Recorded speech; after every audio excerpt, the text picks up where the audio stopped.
көзіңізде алдарыңызда қалам тұр. Қуанғанда қандай күйде боласыз? Қорқынышта қандай күйде боласыз? Боятына алдарыңызда қаламмен түрлі түсті қалам тұр ғой. Қорқынышта қандай боласыз? Қуанғанда қандай боласыз? Соқтар істеп көрем десеңіздер болады. Қуанғанда қандай боласыздар? Істеп көрем десеңіздер.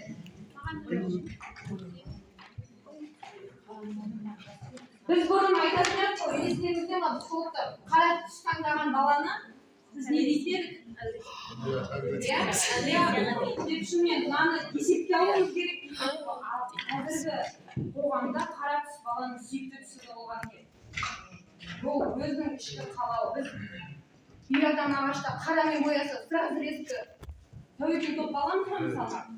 Ал ол бірақ қате екен. Бала қара түсті ұнатады, қара түсті киім киеді, байқасаңыздар. Иә? А біз қара түсті бұрын бізге солай қалыптастырып қалған, солай тәуекел топқа алып жүрдік. Ұнатқанда қандай түс боласыз? Ренжігенде қандай түс боласыз? Қуанғанда қандай түс боласыз?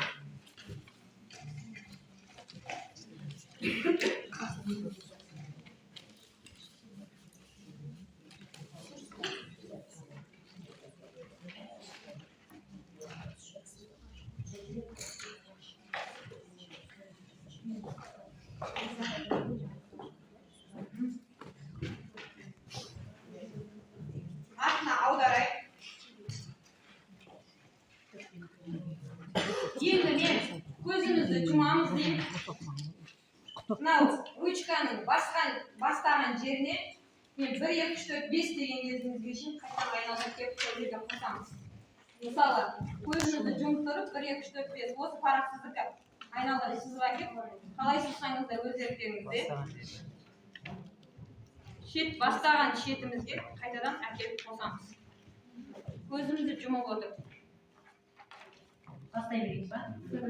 1, 2, 3 деп бастаймыз. Мен қарағам.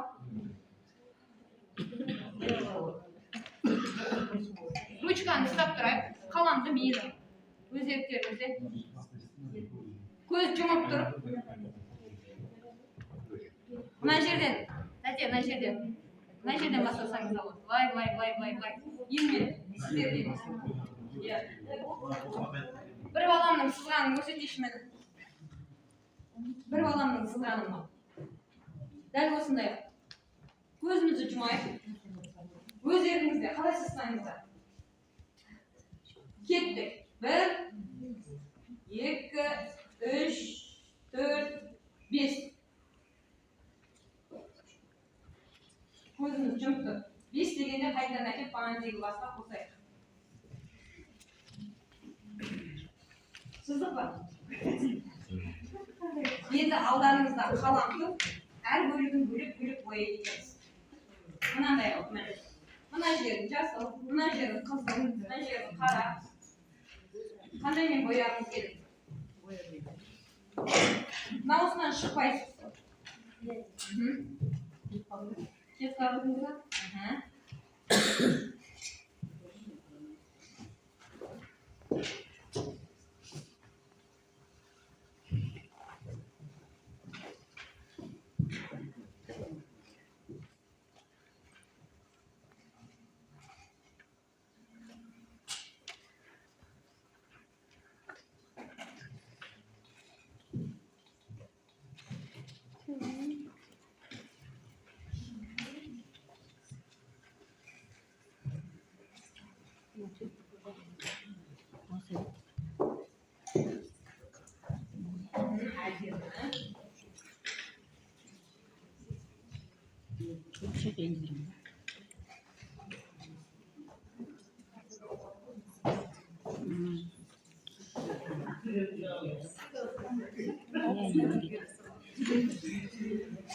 Мына жағында астында бояған сөздеріңіз бар ғой.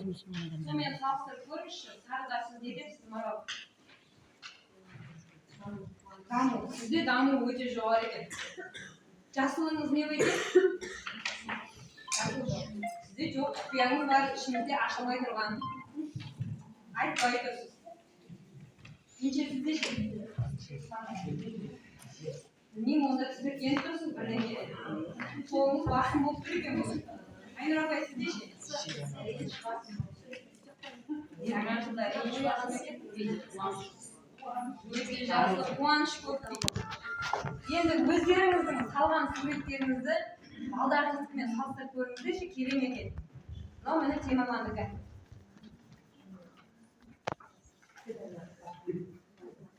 Мынау марқұландікі.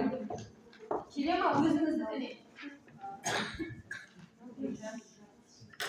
Ерсайындікі. Мынау мақсаттікі.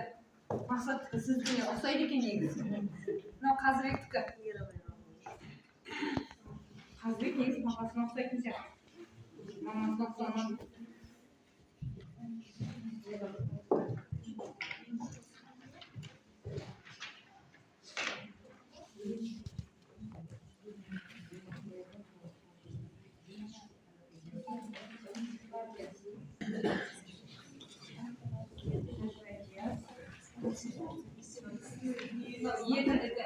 Еділдік мақпал апайсынан алмай данадікі.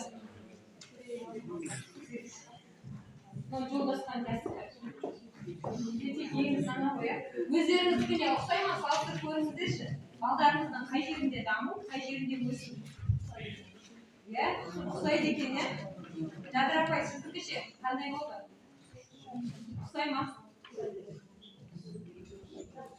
Бірақ бізде Жанболат біздің мамасынан аумайды екен. Жанболат мамасынан аумайды екен. Ерсайын ше?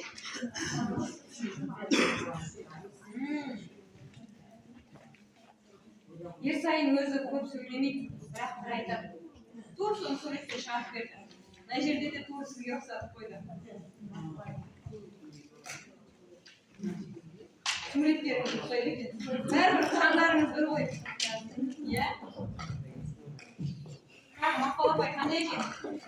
Сіздікі жүрек махаббатқа толы.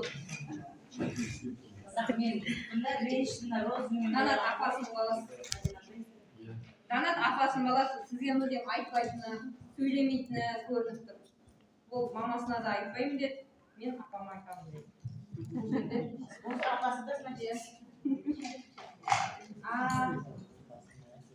Темірланның таңдап атқан мамандығы атасының мамандығына ұқсайды. 9-дан кетемін. Мен де атам сияқты боламын деп. Тура атасының суретін тауып. Атасы екеуінің ойы бірдей. Біздің Макс бұл. Өте зерек екенін көрсетіп, обществен алмай қалды. Ерасыл. Менің Ерасылым махаббатқа толы еді, жүрегі. Сіздікі де тур сондай болды. Енді сіз өсіп үлкейген бала-шағаңыз бар, олар кішкентай. Қазыбек. Сіз Қазыбектің мамасы, сіз ұқсамайсыз, сіз неге папасына ұқсайтын сияқты. Ата-аналар көрдіңіздер ме, салған суретімізден баламыздың өзімізге қандай жақын екенін де байқайды. Бізде бір ғана кішкентай ғана сурет қой бұл деп қарағанымызбен, бірақ сурет сарнап баланың қандай екенін